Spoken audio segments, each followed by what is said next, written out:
Flamengo quer se reabilitar depois de eliminação, dando ênfase ao Campeonato Brasileiro. Campeonato Brasileiro e Libertadores ganham ar de obrigação no Flamengo. Flamengo e Mirassol terá casa cheia. Veja o pré-jogo. Jogador pode se despedir do Flamengo na próxima semana e atacante diz não, mas Flamengo não desiste. Novo nome pinta no radar. Fala galera boa, aqui é o Dieguinho Fla e esse é o canal RD Fla Novel. Você é mais do que bem-vindo. Então ó, você que acredita na vitória do Flamengo hoje frente ao Mirassol, dá aquela moral pra gente, se inscreve no canal, ativa o sininho das notificações pra você não perder nada, comenta, compartilha, hypa o vídeo.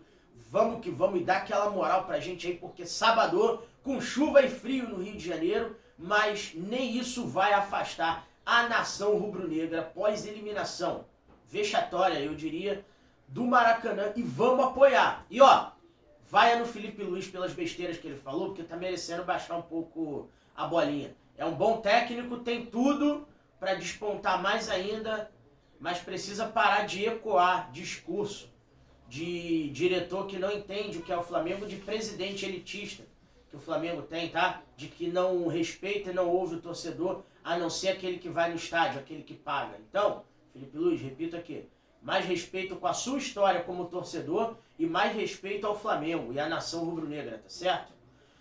Galera, dito isto, vamos ao que interessa, porque o Flamengo hoje joga pela 19ª rodada, a rodada de fechamento do turno do Campeonato Brasileiro. O Flamengo, lembrando, tem 37 pontos, é o primeiro colocado em relação ao Cruzeiro. A gente leva vantagem no saldo de gols, mas o Flamengo tem um jogo a menos em relação ao Cruzeiro, um jogo a mais em relação ao Palmeiras. O Palmeiras tem 2 jogos a menos em relação ao Cruzeiro. E o Mirassol, que é o 5º colocado, tem 28 pontos, tem um jogo a menos em relação ao Flamengo e 2 jogos a menos em relação ao Cruzeiro, que é o vice-líder da competição. Mirassol, o 5º colocado, tem 28 pontos e faz a primeira partida da sua história no Maracanã e a primeira partida da sua história contra o Flamengo. Galera, falando do Mirassol, para a partida de hoje, o Mirassol subiu da temporada 2024 na Série B, é o debut deles na Série A, estreia, vão estrear um uniforme novo em homenagem à Seleção Brasileira de 1970, tricampeã. Uniforme rigorosamente igual, camisa amarela, calção azul, meião branco. Uniforme bonito do Mirassol, eu acho um dos uniformes amarelos mais bonitos do futebol brasileiro, não esse que eles vão estrear hoje, que eu ainda não tive a descrição detalhada, mas o uniforme do Mirassol como um todo, que eu acompanho desde criança em alguns jogos de divisões menores do Campeonato Paulista, quando não tinha TV por assinatura em casa, então assistia futebol quando a Rede TV passava alguma coisa, Rede Vida, lá uns 20 e poucos anos atrás aí, entregando a idade, mas conhecia alguma coisa pelo menos de nome do Mirassol. Antigamente jogava com o Flamengo de Guarulhos, hoje vai pegar pela primeira vez o Flamengo mais famoso, o verdadeiro Flamengo no Maracanã, que os outros são homenagens, né? Mas é isso sobre o Mirassol, galera. Então, eles querem vencer o jogo hoje para confirmar a excelente fase e chegar pela primeira vez ao G4 do Campeonato Brasileiro. Mas o Flamengo quer vencer hoje para se confirmar simbolicamente como campeão do primeiro turno do Campeonato Brasileiro. E se você disse que isso não significa absolutamente nada, você está completamente certo. Porra, pergunta. Só fala um pouco mais rápido na pergunta, vai. Quantas vezes teve um campeão sendo campeão da primeira fase? Ah, bastante. Flamengo em 2019 foi, 2020 eu não tenho certeza, mas 2024 Botafogo foi campeão do primeiro turno, 2021 Atlético Mineiro acho que foi, eu não tenho levantamento aqui não. Não faz diferença no final, mas é só questão de virada para você fazer o cálculo como base de perspectiva de pontos no segundo turno e pontos no primeiro pelos jogos vencidos e pela inversão de mando de tabela. Dá para você ter uma base, mas nem sempre isso se confirma. 2009, quando o Flamengo foi campeão brasileiro, o título do Hexa, do Imperador, do Adriano do Pet, do Leonardo Moura, do goleiro Bruno e do Ronaldo Angelim, principalmente, né? O Flamengo não foi campeão do primeiro turno e na virada do primeiro turno para o segundo, o Flamengo emplacou 3 derrotas seguidas para o Grêmio, 4-1, no jogo da 19ª rodada, para o Cruzeiro no Maracanã, 2-1 e um 3-0 para o Avaí na ressacada. Então o Flamengo emplacou essas 3 derrotas seguidas, mas na última rodada acabou campeão brasileiro. Agora, sobre a partida de hoje, galera, o Mirassol vem sem técnico.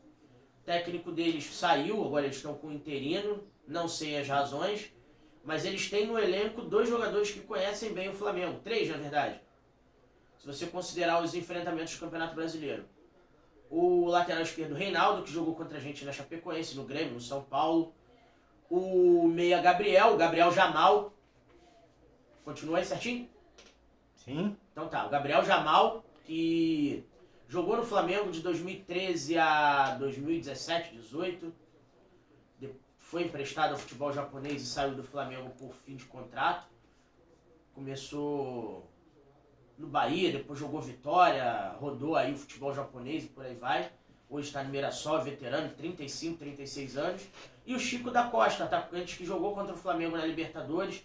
Fez gol na gente quando jogou contra o Bolívar lá na altitude. E estava jogando no Cerro Porteño do Paraguai. Além do goleiro Walter, que foi reserva do Corinthians, jogou no Cuiabá também. Fez partidas importantes contra o Flamengo. Então, são os principais 4 jogadores que o Mirassol tem contra a gente hoje, pra gente ficar de olho. E o Flamengo vai ter desfalque do jogador que pra mim dá a principal dinâmica do meio campo, que é o volante Jorginho, tá suspenso, tomou o 3º cartão amarelo na partida contra o Ceará. E no Campeonato Brasileiro, o Flamengo vem de um empate com o Ceará. No histórico das últimas 4 partidas do Flamengo, o Flamengo vem com 2 vitórias, um empate e uma derrota.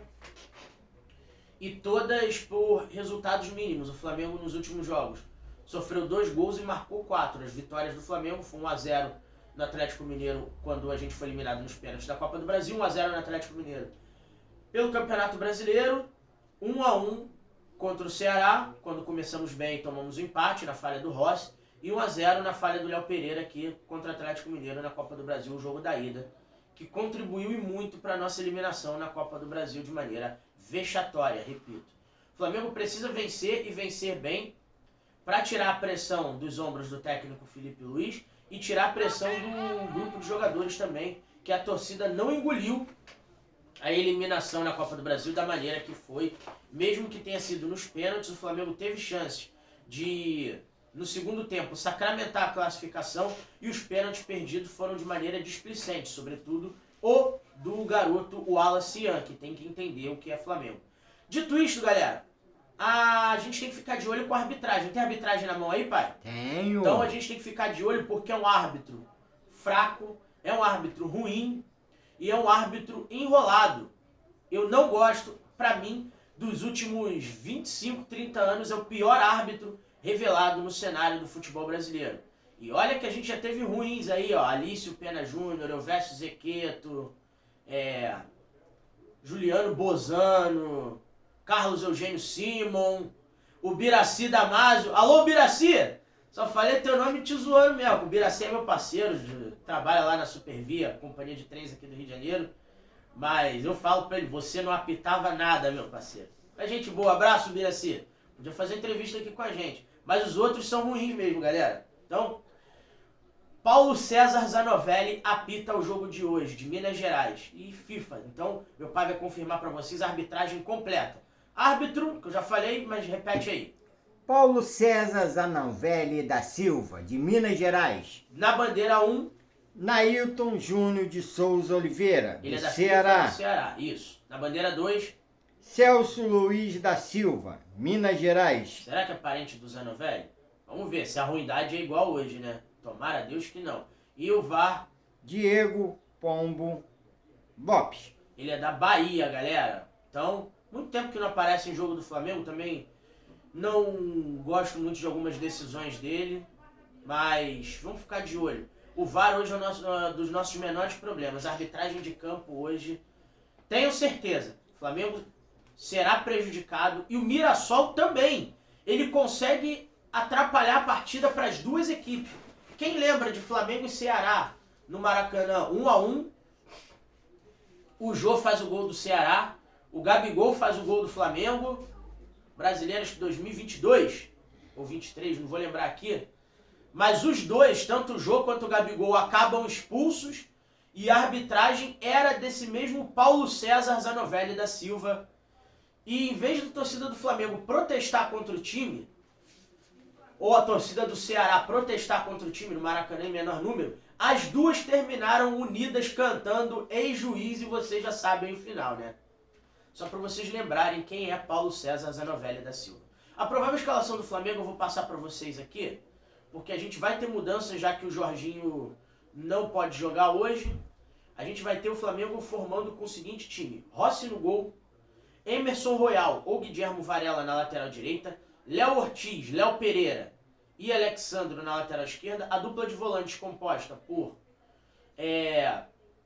Alan e Everton Araújo com Arrascaeta pelo meio. Luiz Araújo ou Plata, Pedro e Samuel Lino no comando de ataque. Observação, galera, é o jogo de estreia do Jorge Carrascal e por conta do Arrascaeta não está em condições de atuar 90 minutos por conta da carga de jogos, da sobrecarga, o jogador pode ser sacado no decorrer da partida para a entrada de Jorge Carrascal ou de Saúl naquela meia ali como armador, e também um desses dois jogadores substituindo o Arrascaeta pode prenunciar o que o Flamengo deve fazer no jogo contra o Inter na Libertadores a partida de quarta-feira. E a gente precisa ficar de olho, porque o Flamengo soltou a lista dos inscritos da Libertadores da América. Eu vou trazer para vocês aqui amanhã com mais detalhamento. Vocês já estão vendo aí de maneira ampla na internet, mas eu vou trazer para vocês um conteúdo sobre isso de maneira mais detalhada. E o Flamengo fez as 5 mudanças que podia nessa fase, já entregou a Conmebol. Saíram o Ryan Lucas, que era o camisa 35, volante, que foi para o futebol português. O Wesley, camisa 43, vendido à Roma. O Gerson, camisa 8, vendido ao Zenit da Rússia. Além do Jorge Mora, camisa 68, paraguaio, que saiu do Flamengo. E o Felipe Lima, saiu do Flamengo não, voltou para a base, perdão. E o Felipe Lima, atacante, que foi ao Alverca de Portugal, jogar lá na primeira divisão. O número dele acho que era ou 62 ou 69, não vou lembrar os números. Em seus respectivos lugares entraram Saúl Níguez, camisa 8, o Jorge Carrascal, camisa 15, Samuel Lino, camisa 16, Emerson Royal, camisa 22 e o Jorginho, camisa 21, tá certo? Então são as 5 mudanças do Flamengo para Libertadores na fase oitavas de final. Outro jogador que retornou ao Flamengo, mas não voltou aos inscritos da Libertadores por permitir só 5 mudanças, foi o camisa 28, Vitor Hugo, que entrou no segundo tempo no jogo com o Ceará. Agora, falando de Flamengo e Mirassol, já feito esse parênteses, trazendo a provável escalação do Mirassol para hoje. Tem aí na mão, pai? Mirassol? Deve ir num 4-4-2. Traz aí pra gente. Escalação: Walter, goleiro, Lucas Ramon, lateral direito, João Vitor, James, dupla de zaga, Reinaldo, lateral esquerdo, veterano, Neto Moura, volante, Danielzinho, volante barra meia, e Gabriel. é o meia armador principal. Negueba, Atacante de velocidade. Edson Carioca e Chico da Costa. Cara, o Mirassol ele vem num 4-4-2, mas ele alterna às vezes para um 4-3-3. O que acontece? O Negueba fica caindo pelas pontas ali, deu muito trabalho ao Vasco na última rodada, né? Que o Mirassol venceu por 3-2. E alterna com o Gabriel nessa ida ao comando de ataque. O que acontece no Mirassol? O Chico da Costa é o centroavante principal, já mais veterano, e o Edson Carioca também é um centroavante fazedor de gols. Então o Mirassol joga no esquema com 4-3-3/4-4-2, ora com o Edson Carioca abrindo para lateral, para as pontas, e o Negueba fazendo esse papel. E esse Negueba não é aquele que jogou no Flamengo também, galera. Só para vocês saberem, tá? Então, dito tudo isso do Mirassol, que é um time experiente, um time com o qual o Flamengo tem que tomar cuidado, a gente precisa ficar de olho. Que eles querem surpreender o Flamengo e levar pontos para Mirassol, tá? Meu palpite para hoje é 2-1 Flamengo, vai ser um jogo complicado. 2 gols do Pedro. E o senhor, pai, palpita pra quanto? 3-0. 3-0, gols de quem? Léo Pereira, Tá merecendo? Léo Ortiz Ah, e Samuel Lino. vamos torcer pra dar certo. E vocês? Qual o palpite de vocês pro jogo do Flamengo de hoje? Galera, lembrando que 3 horas, mudando de assunto aqui, o Flamengo joga contra o Maricá e a transmissão é da Flamengo TV. Campeonato Carioca Sub-20, segunda rodada. E o Matheus Gonçalves, que não ficou à disposição do técnico Felipe Luiz, desceu para jogar esse jogo. E também eu quero dizer o seguinte, Campeonato Carioca Sub-20, o Flamengo está se preparando para jogar o Mundial Sub-20 no dia 23 de agosto, onde o Flamengo vai pegar o Barcelona no Maracanã. Barcelona lá da Espanha, comandado pelo Juliano Belletti, por aí vai. E o Flamengo pode estar vendendo o Matheus Gonçalves ao CSKA Moscou por 10 milhões de euros, 70% do passe nos próximos dias. E ser mais um garoto do Ninho a deixar o Flamengo na próxima semana, tá certo? Outra coisa que eu quero falar com vocês também é que o Mehdi Taremi, atacante iraniano, que o Flamengo fez uma proposta oficial à Inter de Milão, disse não ao Flamengo porque o Leeds United e o Fulham, equipes da Inglaterra, demonstraram interesse no atacante iraniano de 33 anos. Mas o Flamengo quer fazer uma nova proposta ao jogador e eu digo a vocês, acho que até 5 milhões de euros vale no jogador, hein? Não fez uma boa passagem na Inter de Milão, no cômpito geral, mas tem ótimos serviços prestados ao Porto de Portugal, jogou muito tempo no futebol europeu, é um fazedor de gols e apesar da idade avançada de 33 anos, pela formação do jogador, é um jogador que não consome bebida alcoólica por causa lá dos preceitos religiosos do Irã e tudo mais. É um jogador que se cuida e um valor de até 5 milhões de euros. Quem pagou 7 milhões de euros no Juninho pode pagar 5 no Taremi, tranquilo que não vai ser nenhum absurdo. Só que o jogador ainda entende que tem mercado na Europa e não quer se transferir ao futebol brasileiro nesse momento, tá certo? Mas o Flamengo aguarda para ver se vai continuar investindo no Taremi ou se vai fazer uma investida até o final da janela no dia 2 de setembro no Lucas Beltrán de novo, ou se vai tentar o Roger Guedes, que é o que eu falei para vocês do nome que surgiu nos últimos dias. O Roger Guedes tá no Al Rayyan do Catar, tá em tratativas com o Grêmio, mas o Flamengo pode atravessar a negociação pelo jogador e é um sonho antigo do presidente Luiz Eduardo Batista, o BAP, e o Felipe Luiz não vê com bons olhos a contratação do jogador, porque desportivamente ele entrega, mas é um jogador desagregador, de personalidade forte e que poderia desestabilizar o elenco rubro-negro em algum momento. Então o Felipe Luiz fica com os 2 pés atrás nesse sentido. Mas fora isso, o Flamengo fica em estudo para ver se vai trazer ou o Taremi ou o Roger Guedes ou alguma outra opção para o comando de ataque, pois o Juninho não deu certo. O Flamengo ainda quer um zagueiro, por conta das questões físicas da dupla de zaga Léo Ortiz e Léo Pereira. E o Cleiton deve estar saindo nos próximos dias ao Benfica, já que o Flamengo não vai ficar com ele ao término do contrato. E o Flamengo quer um goleiro, porque tem só o Rossi. Léo Nanete e Diogo Alves são 2 goleiros jovens. E o Matheus Cunha já assinou um pré-contrato com o Cruzeiro. Tá certo, nação rubro-negra? Não sai desse vídeo sem deixar o seu like. Se inscreve no canal se ainda não for inscrito. Ativa o sininho das notificações para você não perder nada. Comenta, compartilha, hypa o vídeo. E ó, bola rolando hoje no Maraca lotado. 18 horas, 18h30 ali, né? Por volta das 6. E transmissão do Premier, tá bom? Transmissão do Premier. E o GE deve fazer o pré-jogo também em multiplataforma. O Flamengo precisa vencer hoje, se Deus quiser vai vencer. Tamo junto, saudações rubro-negras.